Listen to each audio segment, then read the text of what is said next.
Dernier conseil des ministres de l'ère Sarkozy, longuement applaudi par le gouvernement qui démissionnera jeudi. Un moment décrit comme émouvant au cours duquel François Fillon a défendu avec force le bilan du quinquennat. Au QG de François Hollande, c'est le dernier conseil politique de campagne qui s'est tenu.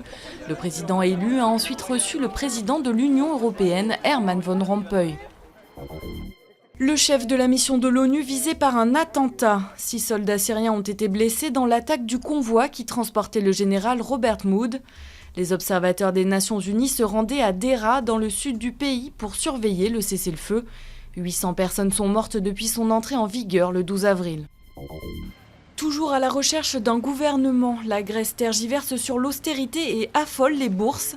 Le dirigeant de la gauche radicale, Alexis Tsipras, qui tente de former une coalition, considère que le verdict des législatives de dimanche rend caduques les engagements de son pays. Le risque de voir Athènes quitter l'euro apparaît plus aigu que jamais. Yulia Tymoshenko cesse la grève de la faim qu'elle observait depuis le 20 avril.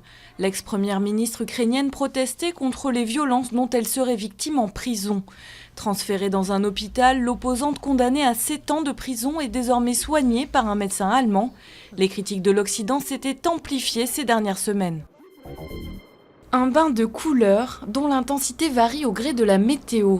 Pour la 5e édition de Monumenta, qui ouvre jeudi au Grand Palais à Paris, l'artiste français Daniel Buren convie le public à s'égarer dans une forêt de cercles. L'événement propose depuis 2007 des créations uniques sous la nef de plus de 13 000 mètres carrés.